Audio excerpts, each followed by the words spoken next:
Russia is angry after US seizes oil tanker. There is a world war warning. आज जो ये news दुनिया भर में सर्कुलेट हो रही है वो सिर्फ ब्रेकिंग हेडलाइन नहीं है। ये एक ऐसी घटना है जो ग्लोबल पावर बैलेंस को चैलेंज कर रही है। अमेरिका ने एक रशियन लिंक्ड ऑयल टैंकर को सीज कर लिया है और रशिया ने इसके बाद जो रिएक्शन दिया है वो काफी स्ट्रॉन्ग, सिंबॉलिक और काफी डेंजरस माना जा रहा है। इस न्यूज को सिर्फ रशिया गुस्सा हो गया कह के इग्नोर कर देना काफी सुपरफिशियल होगा, क्योंकि यहाँ बात सिर्फ एक शिप की नहीं है। यहाँ बात है एनर्जी कंट्रोल की, सैंक्शंस की, मैरीटाइम लॉ की और अल्टीमेटली ग्लोबल वॉर के रिस्क की। सबसे पहले हमें थोड़ा पीछे जाना होगा। रशिया और यूक्रेन वॉर जब 2022 में स्टार्ट हुई थी तब दुनिया को क्या लग रहा था कि ये एक रीजनल कॉन्फ्लिक्ट होगा, लेकिन जैसे जैसे टाइम आगे बढ़ा तो ये वॉर एक प्रॉक्सी वॉर में कन्वर्ट हो गई। एक तरफ रशिया और दूसरी तरफ यूक्रेन के साथ नाटो और अमेरिका इनडायरेक्टली खड़े हो गए।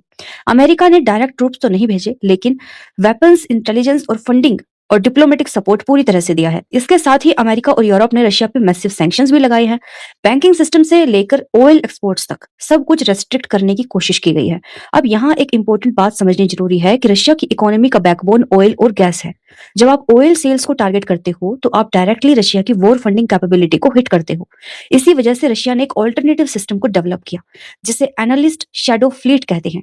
ये ऐसे ऑयल टैंकर्स होते हैं जो कभी कभी फ्लैग चेंज कर लेते हैं, कभी ओनरशिप अनक्लियर होती है और कभी थर्ड कंट्री के थ्रू ऑयल को ट्रांसपोर्ट करते हैं।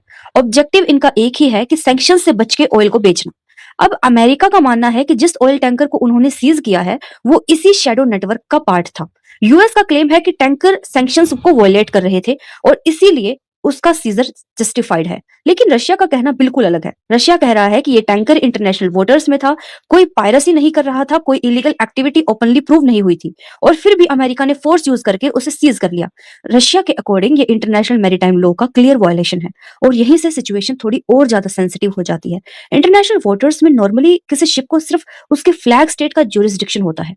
मतलब कि अगर शिप रशियन फ्लैग के अंडर है तो थ्योरेटिकली सिर्फ रशिया उस पर डायरेक्ट एक्शन ले सकता है। किसी दूसरे देश का फोर्सफुल इंटरवेंशन एक सीरियस इशू बन जाता है।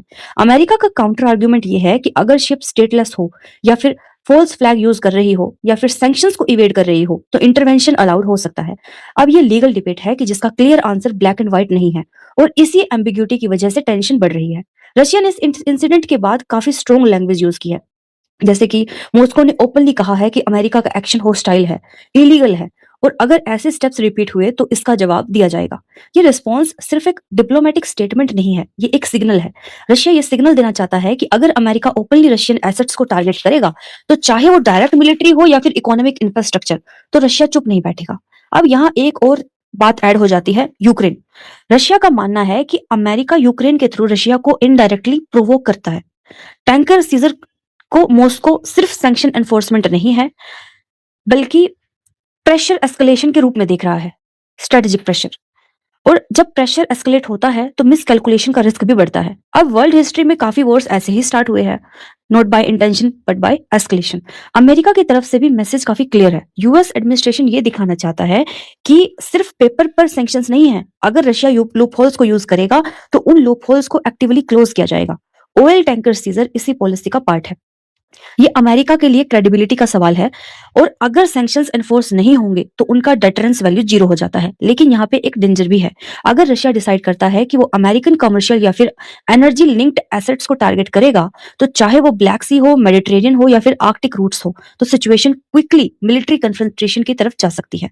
अब लोग पूछ रहे हैं कि क्या क्या ये वर्ल्ड वॉर 3 की तरफ जा रहा है।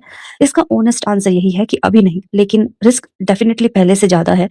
डायरेक्ट रशिया यूएस वॉर का मतलब न्यूक्लियर एस्केलेशन होता है, और दोनों साइड्स ये जानती हैं कि इसीलिए डायरेक्ट वॉर अभी लास्ट ऑप्शन है। लेकिन इनडायरेक्ट कन्फ्रंटेशन और नेवल इंसिडेंट्स या फिर साइबर अटैक्स और प्रॉक्सी एस्केलेशन, ये सब ऑलरेडी हो रहे हैं। तो ऑयल टैंकर इस इंसिडेंट इसी ग्रे जोन का एक पार्ट है। इसका इम्पैक्ट सिर्फ पॉलिटिक्स तक लिमिटेड नहीं है, जैसे कि global oil prices, shipping insurance, trade routes, सब कुछ अफेक्टेड होता है। जब भी मैरीटाइम इनसिक्योरिटी बढ़ती है तो मार्केट रिएक्ट करती है, और जब मार्केट रिएक्ट करती है तो कॉमन पीपल पर उसका इफेक्ट देखा जाता है, जैसे कि फ्यूल प्राइसेस और inflation, supply chain disruptions. India जैसी कंट्रीज जो स्ट्रेटेजिक ऑटोनॉमी को मेंटेन करती है, उनके लिए भी ये सिचुएशन थोड़ी डेलिकेट है। इंडिया रशिया से ऑयल भी लेता है और अमेरिका के साथ पार्टनरशिप भी रखता है, और ऐसे इंसिडेंट्स जियोपॉलिटिकल बैलेंसिंग को और मुश्किल बना देते हैं। अब बात करते हैं कि आगे हो क्या सकता है। देखिए शॉर्ट टर्म में रशिया डिप्लोमेटिक प्रेशर बढ़ाएगा, जैसे कि statements, warnings, may be legal challenges as well. America भी बैक डाउन नहीं करेगा क्योंकि उसे वीक सिग्नल जाने जाने का डर है। ठीक है, तो मीडियम टर्म में मैरीटाइम रूट्स और एनर्जी शिपमेंट्स और ज्यादा मिलिटराइज्ड हो सकते हैं, नेवल प्रेजेंस बढ़ेगी और मिसअंडरस्टैंडिंग का रिस्क भी बढ़ेगा। और अगर बात करी जाए तो लॉन्ग टर्म में अगर यूक्रेन वॉर का सोल्यूशन नहीं निकलता तो ऐसे फ्लैश पॉइंट्स और आते रहेंगे, कभी टैंकर, कभी ड्रोन, कभी साइबर अटैक। इस पूरी सिचुएशन का सबसे इंपॉर्टेंट टेक अवे ये है कि दुनिया अब तक एक ऐसे फेज में एंटर कर चुकी है जहां पीस और कॉन्फ्लिक्ट के बीच की लाइन बहुत थिन हो गई है। हर एक्शन का रिएक्शन है और हर रिएक्शन एस्केलेशन बन सकता है। ऑयल टैंकर सीजर सिर्फ एक इवेंट नहीं है, ये एक वार्निंग है कि जियोपॉलिटिक्स अब सिर्फ स्पीचेस और समिट तक लिमिटेड नहीं रही है।